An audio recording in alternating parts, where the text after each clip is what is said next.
and gentlemen, welcome to this episode of the Economic Times Cutting Chai, an initiative by ETH.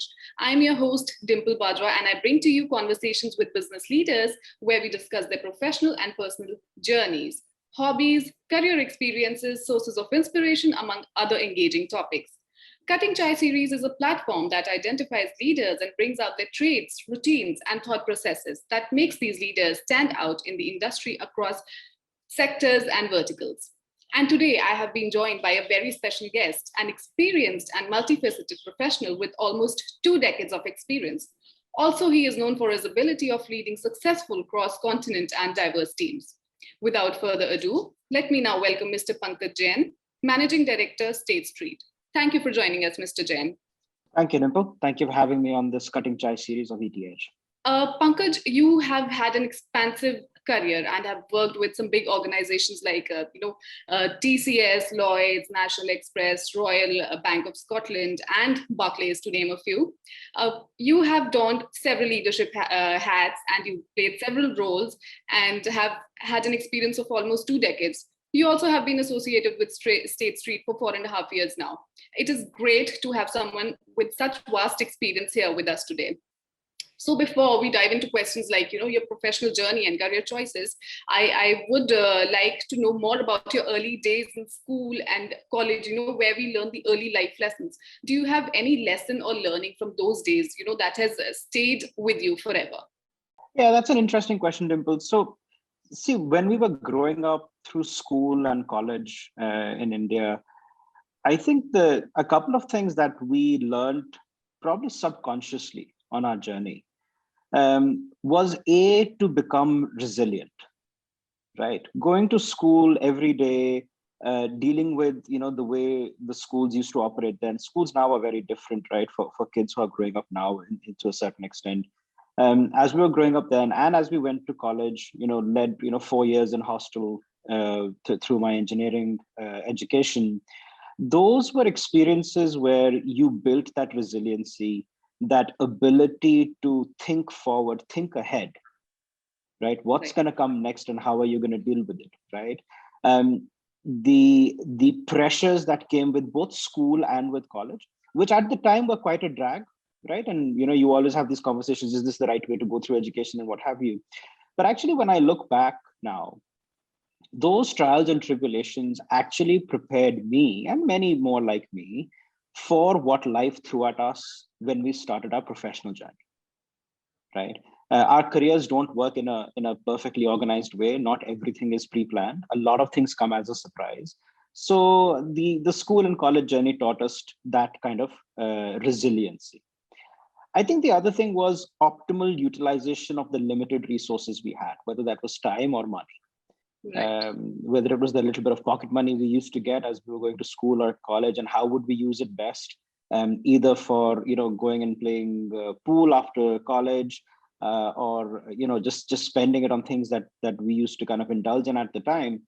And similarly with time, the time that we had on our hands, especially if I remember my days at engineering, we would spend our time between the exams, just enjoying, hostel life and college life. But then as the exams would come upon us, the week before that would be cramming time, right? Where you get down to business and you seriously start studying.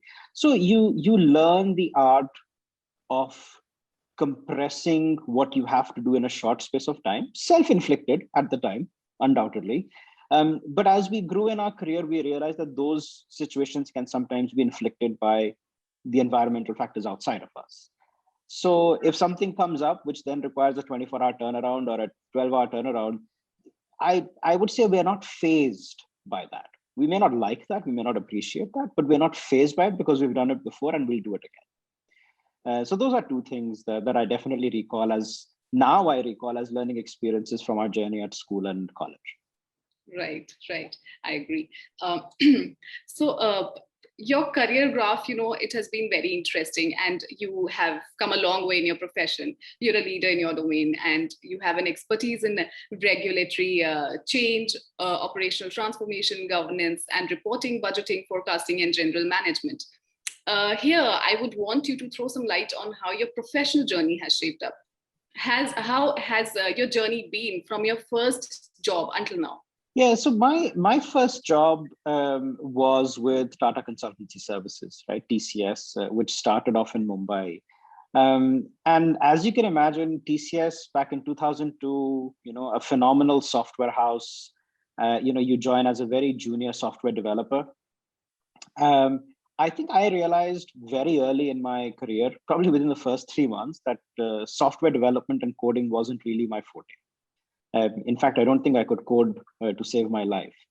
Um, so it was very interesting at the time that I found myself in an organization where that was the done thing. You have to code as a junior entrant into the organization, and then you work your way through the chain of command, and then you figure out where you land. But I knew very early that that wasn't going to be my calling, and I wasn't any good at it. So, through a variety of opportune moments of meeting people within the organization, talking to a variety of people, taking some opportunities which otherwise, people would have shunned away, and working pretty hard, I actually crafted a pivot from, the pure techie side of work into the more general management, program management space within the organization. And that happened within the first year of me being at TCS, right? Um, and I must say that whether it was then or whether it has been my career journey since then, I have been very lucky to have very experienced, knowledgeable, and generous mentors and coaches around. So even as I was pivoting my career very early on, and it was a very tough time at the time, to go from what I was expected to do to, something that I thought I want to do. I mean, when you're 20, 21, you don't really know exactly what you want to do, right? You only know probably what you don't want to do. Right. I had a couple of very, very experienced and knowledgeable coaches who kind of embraced the journey that I wanted to take and really taught me some of the skill sets in the project program management space, which eventually became the foundation base for the rest of my career. And then since then, I have pursued the same kind of skill set, just growing in breadth and depth, and taking whatever opportunities I could have taken to do the same work or similar work or growing work in the same space across different industry domains. Well, that's a very interesting journey, of course. You talked about being lucky to have generous mentoring and, switching from one industry to the other. So I believe that, one cannot taste success without going through the set of failures. People fail and rise. What has been the impact of, maybe the importance of failure in your professional journey? Yeah, well, the importance of failure is huge, right? Its importance cannot be overstated in any sense of imagination. It's a weird thing, right? We all want to taste success, and success feels good. The problem is that success is a very poor teacher, right? We learn most of our life lessons from our failures, whether they are as small a failure as not being able to negotiate with somebody at terms that you wanted to negotiate, or not be able to get what you wanted to get at a particular time, or whether it's a failure at work where you weren't able to deliver against expectations from your management or from your client or what have you. And these instances definitely shape one's journey more than any others. So if I go back through my career and I think about some of the failures that I've had, and there are quite a few. If you ask my current team, they'll give you a long list of my failures. But there was a time when I had left TCS and I was trying to kind of transition my journey from being working for a big organization like TCS to kind of go into independent consulting and try my hand myself in the UK as an experienced project program management professional without the air cover of a big organization banner on top of me. Before I secured my first role as an independent consultant, I went through 3 or 4 iterations of interviews and discussions with people where the feedback ranged from "you're not the person we're looking for" to actually you think you're much better than what you actually are. And I remember in one of the interviews with one of the large consultancies, within about 10 minutes of the interview, I think the interviewer and I both knew that I was not going to get the role. Right? It was an hour-long interview. It was a phone interview, one of the early stages of the rounds for that organization. And I don't know from where, but I mustered up enough courage. And, remember at the time I was like a 25, 26-year-old young professional. I mustered up the courage to tell the interviewer and said, look, I don't think this is going anywhere for me or for you. So I don't want to waste your time. But can we spend 5 or 7 minutes you giving me feedback on the interview that we've just had, for whatever extent we've had. Mhm. And again, this is where I say I've had people who've been very generous with their time. I mean, this interviewer didn't have to do that. She spent a good part of, I would say, 10 to 15 minutes Wow. giving me feedback on what had already just been a 15-minute interview. Well, yes, I Right. would definitely say you were lucky. Yeah. And it was fairly damaging feedback. But rightfully so. And what I then did was I took that feedback on board, most of it, and I worked really hard to incorporate that feedback into my future interviews. Now, some of that I did well, some of that I did not so well. But my career has been about looking at failures as opportunities to build on, take the feedback, distill from the feedback what's relevant versus what's emotional, put the emotional feedback aside, and try and build on what you've learned about yourself and about the environment around you, what you can do differently.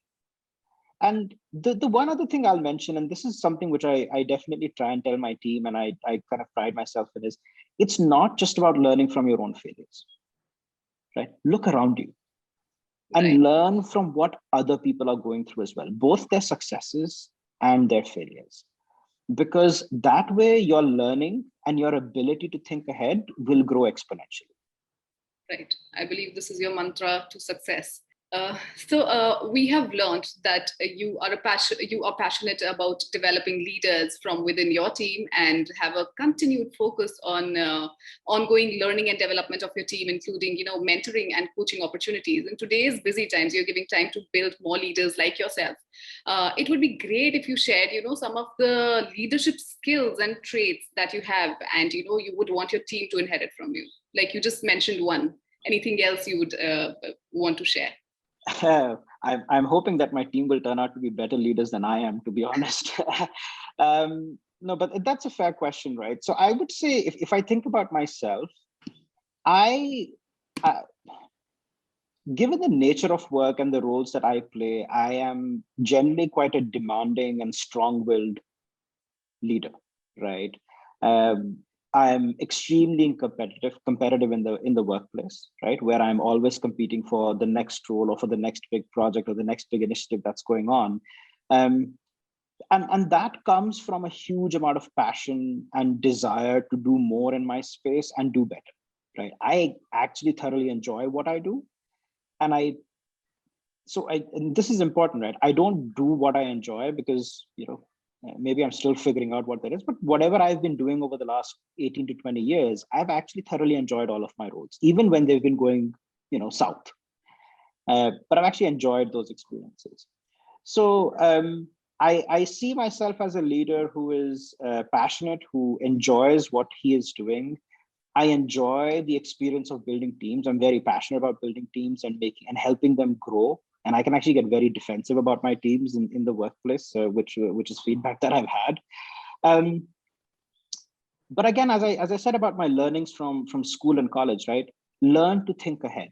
A lot of times our management will ask us to take a step back and look at the bigger picture. I say step back and think ahead.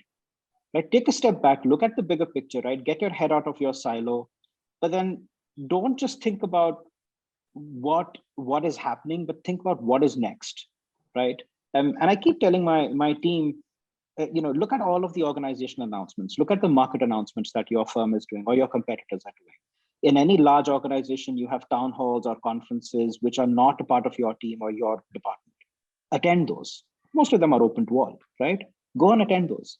Learn more, network. You have to network like crazy, right? So networking has been a big forte of mine, and it's been a big pillar of my journey and my success over the last 20 years.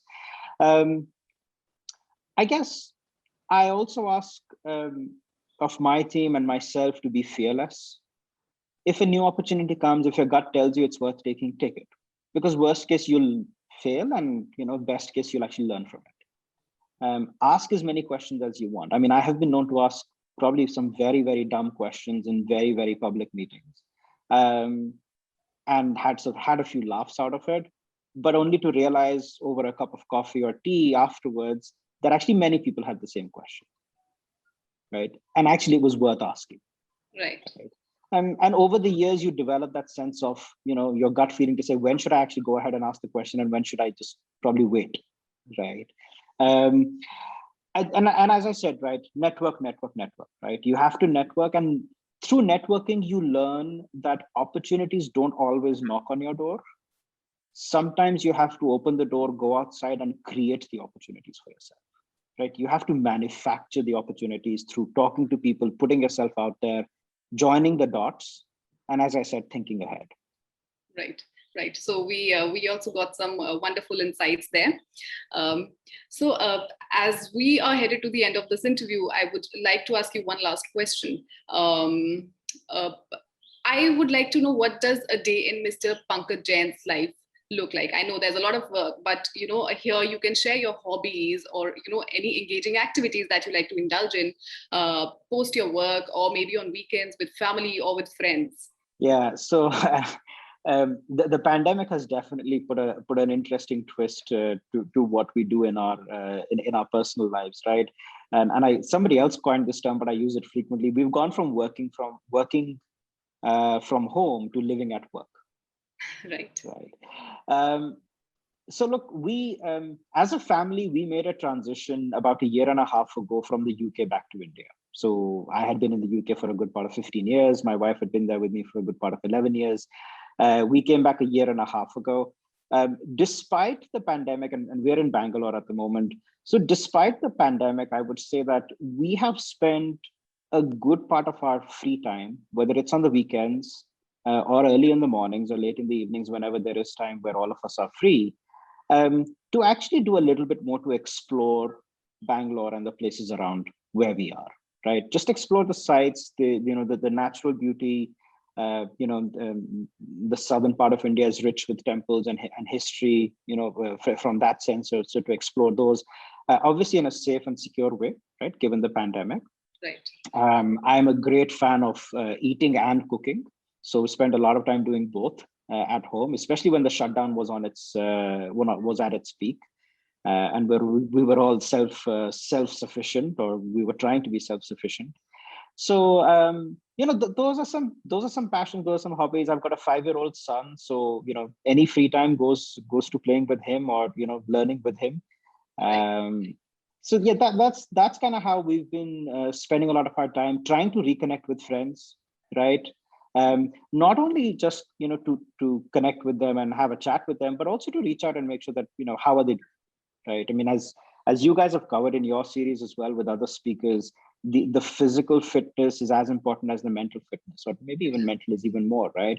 So just reaching out to old connections, old friends, and just figuring out how is everyone doing, just making sure everybody's connected and you're there for each other.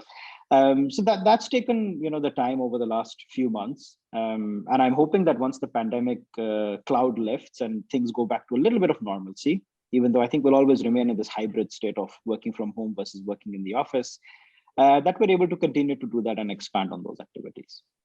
Well, it's wonderful to know that a leader like you maintains balance between work and personal time, personal life. We try. Ample time to family and friends. It's wonderful to learn that, Pankaj. So we have had a very engaging conversation with you, Mr. Jain. And with that, we come to the end of this Cutting Chai interview. It was great interacting with you. Thank you for answering all my questions. We got some good insights into your personal and professional journey today. It was truly an amazing interaction with you.